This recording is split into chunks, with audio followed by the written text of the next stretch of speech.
We hear the word codependency a lot, but how do we know that we're being codependent in a relationship? What are some of the indications, specifics that we can actually pinpoint that can prove to us that we are codependent in the relationship? And what can we do about those? Let's deep dive into that today. Give us a thumbs up on this video if it connects with you and the content resonates with you.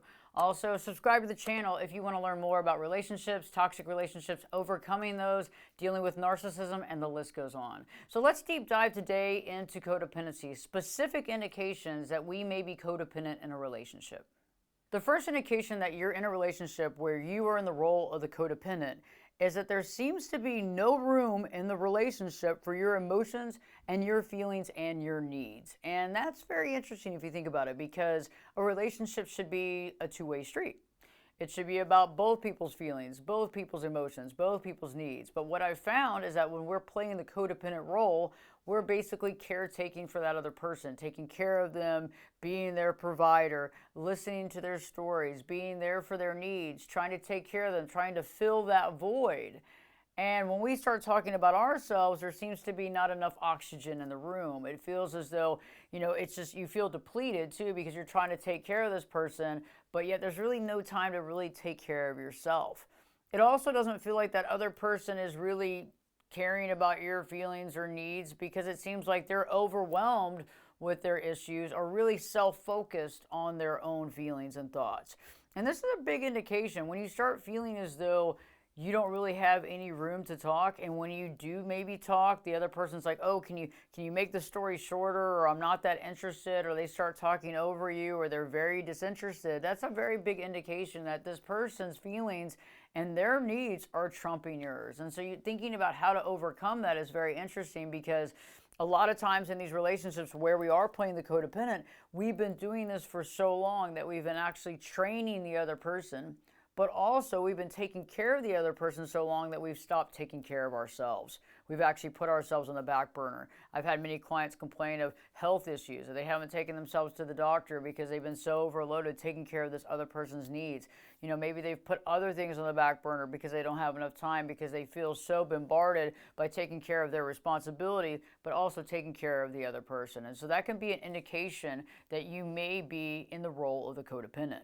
Another indication that you may be in the role of the codependent is when you're trying to build someone up all the time, when you're trying to make them feel better about themselves, trying to give them, the pat on the back, but it doesn't seem like there's any sort of reciprocity as far as they're not doing the same to you. They're not patting you on the back, telling you that you're doing a good job, being your cheerleader.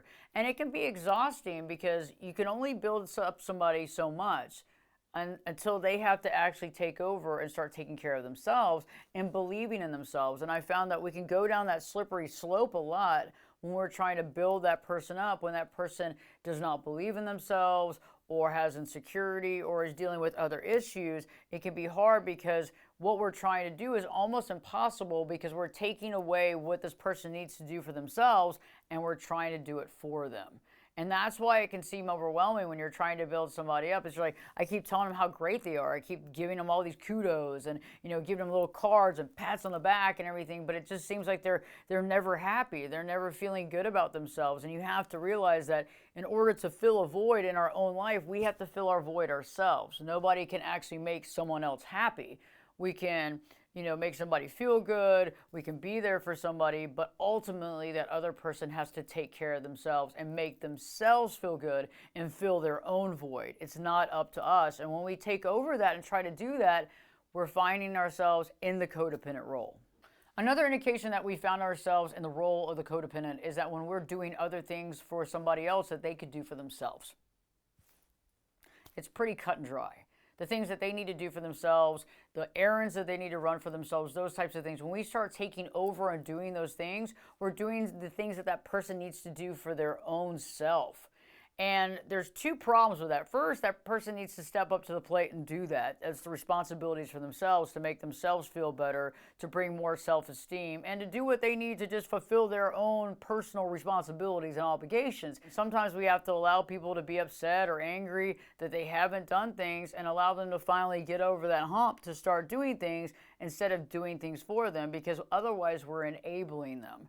And so we might have to deal with some pain and suffering as far as some conversations that we don't want to listen to, or that person yammering on about the things that they haven't done. But eventually they're going to have to do that stuff for themselves, because if we do it for them, it's just as bad. We're not helping them, we're actually enabling them, which is a real negative, unhealthy thing to do. Another indication that you are in the codependent role is when they blame you for things that have happened to them in their life that you're not responsible for. And also when they get upset with you for disappointments and things that they're unhappy about in their life. This is a big important aspect to think about, because when we're in the codependent role, we don't realize that. A lot of times when that person's projecting on us, telling us that we're the reason for this, or, and projecting these things on us that have happened to them negatively, we start believing it. We want to take care of them. We feel sorry for them. We want to help them. But we really need to realize what they are responsible for. We need to also realize what we are to blame for and what we are not to blame for, because a lot of times when we are feeling and acting and being codependent, we don't realize sometimes. We feel bad or we feel sad. We don't want to mess up the relationship. We want to keep them happy. And so we'll take blame on things that we're not even supposed to take blame on. And remember, when you take blame in a situation like this, you're basically creating this reality to come true, because it's not yours to take. It's not your cross to bear, but you're accepting that, which means that in the future, they're going to continue to pile that blame. They're going to continue to find fault with you because you've taken it in the past. And because of that, they don't have to take responsibility for their own problems. The last example that I want to give today is the concept that we will take mental and emotional abuse in a relationship when we are in the codependent role. And what I mean by that is that person might be piling things up on you. They might be saying that you're the reason for their problems. They might be projecting on you things that they're doing. And instead of seeing that reality, when we're in the codependent role, our first response is, what can I do to make things better? What can I do to make you happy? What can I do to see a smile on your face? What can I do to keep this relationship together? What can I do? What can I do? What can I do? What can I do? And that's the codependent role. It's not stepping back and saying, wait a second, this isn't my responsibility. Or wait a second, this is projection. Or wait a second, this is gaslighting. And I'm not saying we need to throw these words around in the relationship, but I'm saying we have to realize, what are we really responsible for and what are we not? We also have to be able to separate ourselves from them and see ourselves as an individual and also see them as an individual. But we also need to realize from the standpoint, just because we want to keep the relationship together doesn't mean that they necessarily do. And we also have to realize that we can't keep the relationship together for both people. There's two people involved. They can choose to get involved. They can choose not to be involved. We have to decide what we're willing to deal with. Yes, there's parts of it that we want to be helpful. We want to be there. We want to be caring. We want to be supportive. But caring and supportive is not codependency. Codependency is taking over, doing things for the person that they could do for themselves. Giving excuses for this person over and over again. These are the components of codependency. And when we do that, it's the perfect storm for a problematic situation, because we're allowing that person to not take responsibility. We're allowing that person to not do what they need to do for their own life.